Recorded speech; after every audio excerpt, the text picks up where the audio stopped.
If you live anywhere near the coast, you know that sound. It's the sound of an air conditioner just working way too hard. That salty air, the relentless humidity, it all means your AC is pretty much constantly on its last legs.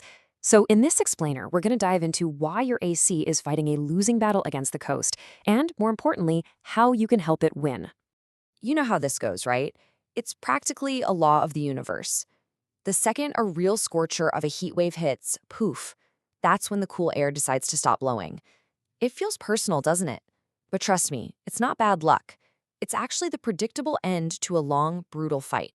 I want you to think of your outdoor AC unit like a soldier that's stuck on a perpetual battlefield. It is constantly under attack from every direction: heat, humidity, and that corrosive salt in the air. That failure on the hottest day of the year, that's not the start of the problem. Oh no, that's the final surrender after a very, very long siege. Okay, so let's get right into this battle. For an air conditioner, a coastal environment isn't a vacation spot.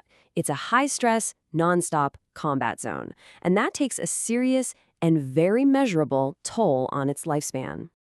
And let's look at the hard numbers here. Nationally, you might expect an AC system to last, maybe up to 20 years. But in a really tough coastal area, that lifespan just plummets to between 12 and 17 years. You're literally losing years of service. That's the real cost of living by the sea, and it shows you just how intense this environmental war really is.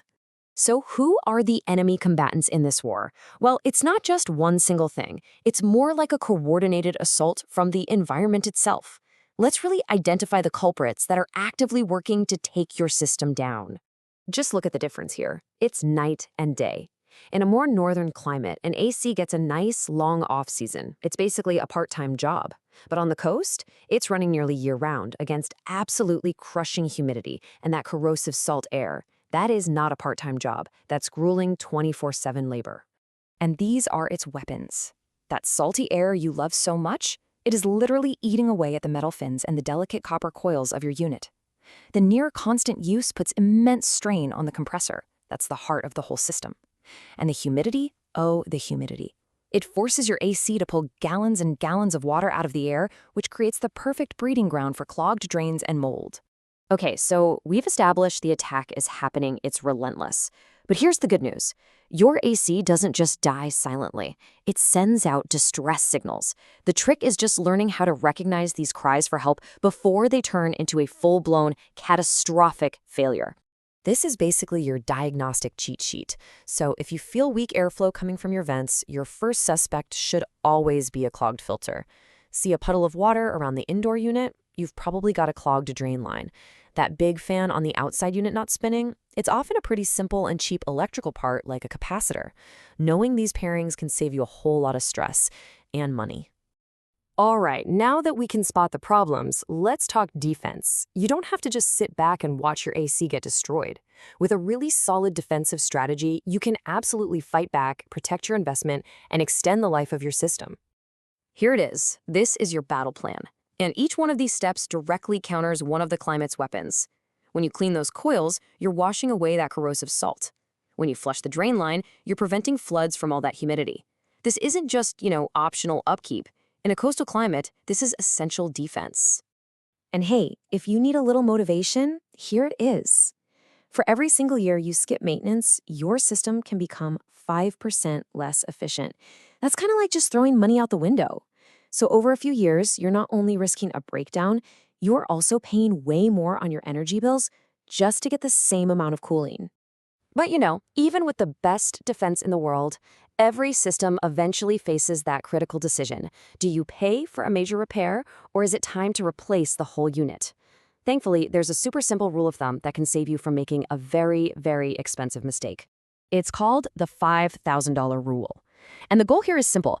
It's to prevent you from sinking good money into a system that's already on its way out. Think of it like a financial tool to help you make a logical, data-driven decision instead of a panicked, emotional one in the middle of a heat wave. So here's how it works. You take your unit's age in years and you multiply it by the quoted repair cost. So let's just say your system is 12 years old and it needs a $500 repair. Okay, so 12 times 500 is $6,000. Since that's over the $5,000 threshold, the rule suggests that replacement is probably the smarter financial move. Knowledge really is power, especially when you're about to drop thousands of dollars on a new system. So let's finish up with some insider info that's going to make you a much smarter consumer and help you ensure that your next air conditioner is actually the right one for your home. This right here is so important. For decades, the standard was just to size an AC system based on square footage. That's it. But we know now that's a really outdated and inaccurate way to do things.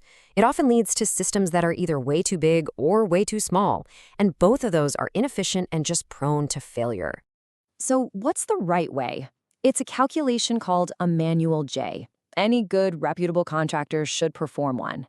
It's a really detailed analysis that looks at your home's specific features. We're talking window quality, insulation levels, even which direction your house faces, to figure out the precise cooling load. Insisting on a manual J calculation is how you ensure you get a system that's perfectly tailored to your home. So after all that, what are the crucial points you've got to remember? Number 1, your coastal climate is the enemy here. Number 2, regular maintenance isn't a suggestion, it's your shield.